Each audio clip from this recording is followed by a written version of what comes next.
नमस्कार मित्रहो, मी मंगेश साबळे बोलतो. मित्रहो, आपल्याला असं वाटत असेल बघून की मी एखाद्या तळ्यामध्ये उभा आहे किंवा एखाद्या पाझर तलावामध्ये उभा आहे. पण मित्रहो, एक शेतकऱ्याची जमीन आहे. राजूर ते पालफाटा फुलंब्री रोड पासून जो रस्ता गेलाय, या कॉन्ट्रॅक्टदारानं अधिकाऱ्यानं अक्षरशः शेतकऱ्याच्या जमिनी पाण्याखाली घातल्या. असं आम्ही म्हणत नाही की रस्ता बनवू नका, रस्ता बनवा, पण शेतकऱ्याचा सुद्धा विचार करावा हा प्रश्न या ठिकाणी निर्माण होतो.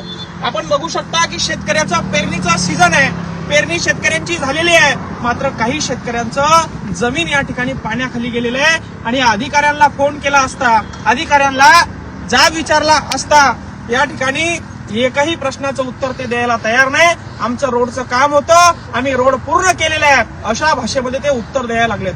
मायबाप, शेतकऱ्याने वावरात पेरलं तर त्याला पोटाला खायला भेटतं, नव्हे तर देशाला अन्न पुरवणारा शेतकरी आहे. या शेतकरी राजानं या वावरामध्ये अद्रक पेरलं, अद्रक उगवेल, आपल्या पोराला आपण शिक्षण देऊ, आपल्या घराचं आपण कर्ज फेडू, आपलं घर बांधू, या आशानं या शेतकऱ्यानं या ठिकाणी या वावरामध्ये अद्रक लावलं. मात्र या ठिकाणी या प्रशासनानं, या तालुका प्रशासनानं, जिल्हा प्रशासनानं, या रस्त्याच्या प्रशासनानं या माणसाच्या पूर्ण शेतामध्ये आज अक्षरशः पाणी तुंबवलेलं आहे. आणि खरं तर मी BNCच्या किंवा या रोडच्या अधिकाऱ्यांना बोलणार नाही, हे काम तहसीलदार साहेबांचं आहे. रोडचं डिपार्टमेंट जरी वेगळं असलं तरी शेतकऱ्याचं डिपार्टमेंट हे तहसीलदार साहेबांचं आहे. तहसीलदार साहेबांचं लक्ष तालुक्यातील शेतकऱ्यांकडे असायला हवं, शेतकऱ्यांचं किती नुकसान होतंय त्यांना माहीत असायला हवं.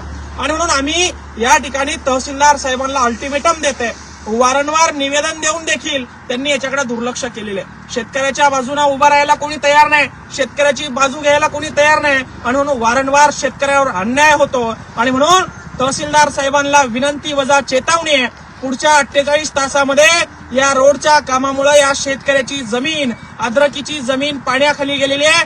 पुढच्या 48 तासामध्ये झालेल्या नुकसानीचा चेक यांना देण्यात यावा, अन्यथा आणि या पाण्याची व्यवस्था करण्यात यावी. इथून काहीतरी नळ्या वगैरे टाकावं लागतात. कॉन्ट्रॅक्टरने पैसे वाचवण्यासाठी पूल खाऊन टाकलेला आहे. तात्काळ याचा पाण्याचा मार्ग मोकळा करावा व तात्काळ शेतकऱ्याला नुकसान भरपाई 48 तासामध्ये जर का चेक मिळाला नाही तर या फुलंब्री तहसील कार्यालयासमोर तीव्र आंदोलन या ठिकाणी करण्यात येईल, याची दक्षता त्यांनी घ्यावी. पाण्याखाली शेतकऱ्याची जमीन गेली आहे, इतर शेतकऱ्यांची पेरणी झाली आहे, घरात पाणी जाण्याची अवस्था या ठिकाणी त्या पिरबावडा गावामध्ये झालेली आहे. तरी सुद्धा हे रोडचे कॉन्ट्रॅक्टर लोक आपण आदिलशाही, निजामशाही मार्गाने काम करत आहोत अशा पद्धतीने निर्दयीपणे शेतकऱ्याच्या वावरातून या ठिकाणी रोड काढत आहे, मात्र त्यांना पाणी जाण्यासाठी मार्ग मोकळा करून देत नाही. ही खूप मोठी समस्या आहे. मी सन्माननीय तहसीलदार साहेब फुलंब्री यांना विनंती करतो, पुढच्या 48 तासामध्ये या पाण्याचा मार्ग मोकळा करावा व झालेल्या शेतकऱ्याच्या नुकसानीचा चेक त्यांना देण्यात यावा, अन्यथा आपल्या कार्यालयासमोर निवेदन दिलेले आहे, आपल्या कार्यालयासमोर तीव्र आंदोलन करण्यात येईल. जय जवान, जय किसान. 2024 ची लोकसभा निवडणूक पार पडली आणि या निवडणुकीमध्ये जे काही उमेदवार होते, पराभूत झाले होते किंवा निवडून आले होते, हे इलेक्शन झाल्यानंतर, निवडून आल्यानंतर भेटत नाहीत, बोलत नाहीत, असं सुद्धा बरेच जण सांगत असतात. तर जे पराभूत झालेले उमेदवार असतात ते सुद्धा पुन्हा आपल्याला नव्यानं दिसू लागत नाहीत. पण मात्र या ठिकाणी जालना लोकसभा मतदारसंघामधून लोकसभेचे जे उमेदवार होते अपक्ष म्हणून मंगेश साबळे हे निवडणूक झाल्यानंतर पुन्हा एकदा त्याच पद्धतीनं मैदानात उतरलेले आहेत. कारण की ते पहिल्यापासून शेतकऱ्यांसाठी, कष्टकऱ्यांसाठी, विद्यार्थ्यांसाठी रस्त्यावर उतरत असतात, वेगवेगळ्या पद्धतीचे आंदोलन करत असतात आणि त्या माध्यमातून ते जनतेला न्याय मिळवून देण्याचं काम सुद्धा करत असतात. सोशल मीडियावर मंगेश साबळे हे मोठ्या प्रमाणात प्रसिद्ध झालेले आहेत. हे त्यांच्या केवळ आंदोलनामुळं, त्यांच्या याच आंदोलनामुळं अनेकांना आतापर्यंत फायदा सुद्धा झालेला आहे. मग त्याच पद्धतीनं निवडणुका पार पडल्यानंतर पुन्हा एकदा मंगेश साबळे हे शेतकऱ्यांच्या हक्कासाठी, शेतकऱ्यांचं जे नुकसान झालंय त्यासाठी रस्त्यावर उतरले आहेत. शेतकऱ्यांच्या शेतामध्ये साचलेलं जे पावसाचं पाणी आहे